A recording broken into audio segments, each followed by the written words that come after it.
Hello. So I'm outside and I made a video a few weeks ago of our huge, massive 200-year-old tree that came down, and it's currently being hauled away.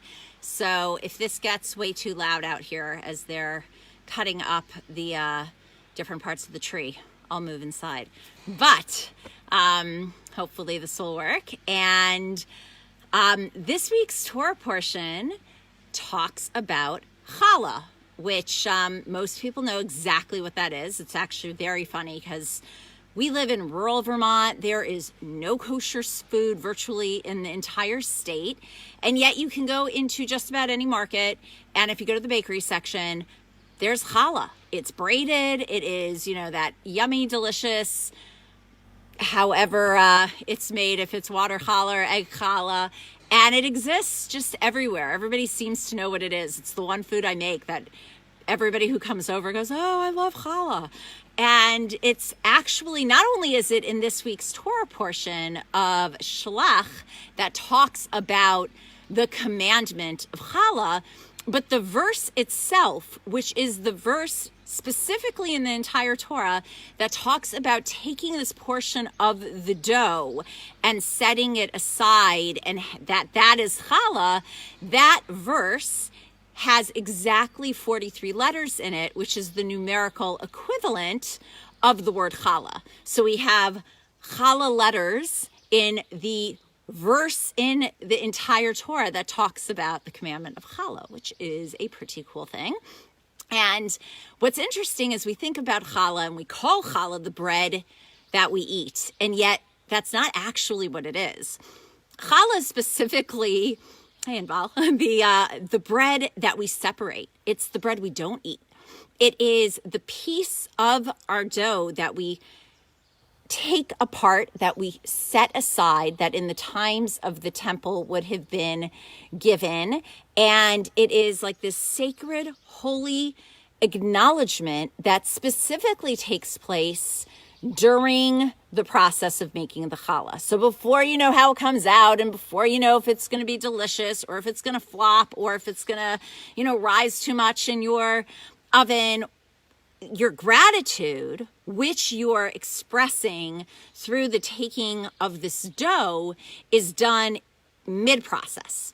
All right, once the dough is put together, the challah is then taken, this piece is set aside, and just very practically, it's done only if you make a certain amount of dough, which you can go online and find out at what point you separate the space.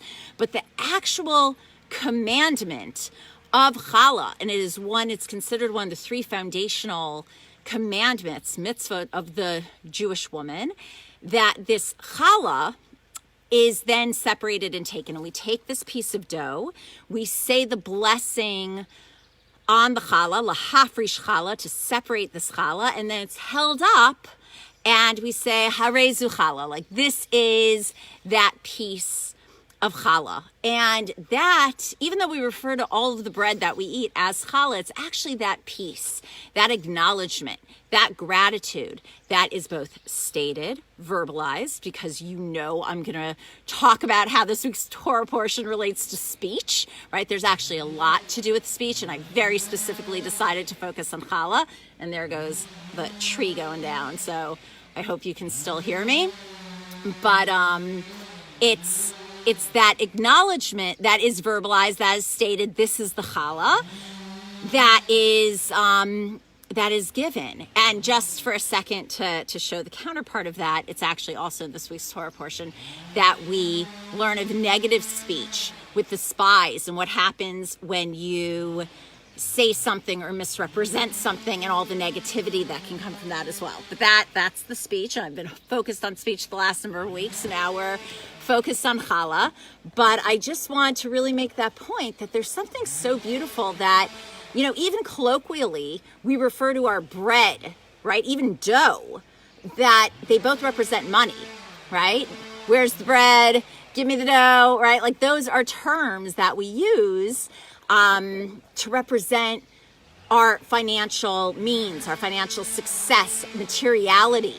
And in Judaism, bread is its own element.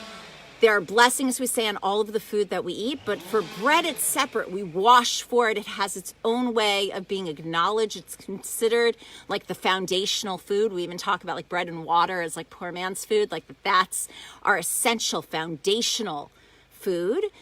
And on Shabbos, when we eat our challahs, that is also when it's part of the entire process of bringing in and beginning the Shabbos meal. So this idea that we separate that dough, that we have that piece, that small amount that says, I recognize where my blessings come from. I recognize and I have gratitude and appreciation that they're bigger than me. They're more than me, that I have to stop in the process. I don't know how it's going to turn out. I don't know what the end result's going to be, but I am just grateful that I have this opportunity and I have the means and I have this dough here and I have that foundation to create something sustaining and sustainable and something that can fill me and that I can consume and it can become a part of me. And challah itself is an acronym, the letters that spell it, for Chelak Le'olam Haba, like a portion, a taste of the world to come, of the future, of when everything's going to be revealed and incredible and make sense to us. So we should just really be blessed that whatever process we're going through, we both acknowledge that we have so much to be grateful for, that we verbalize what we have to be grateful for, that we set that aside, that we take that moment out, that we take that portion out, that we see that it's bigger than us and beyond us, and that we're constantly aware of these gifts and these blessings in our life. So with that, we should all be able to sit tonight and eat that delicious challah. My freezer happened to die and I had a ton of frozen dough in my freezer. So I took a picture of the challah I intended to make for this week and then made about triple that in the last day. So I have a ton of challah. So if you're in southern Vermont, come on over because challah galore over here. And it should just be a beautiful, healthy Shabbos. And we should always express our gratitude for all the blessings in our lives. Take care and good Shabbos.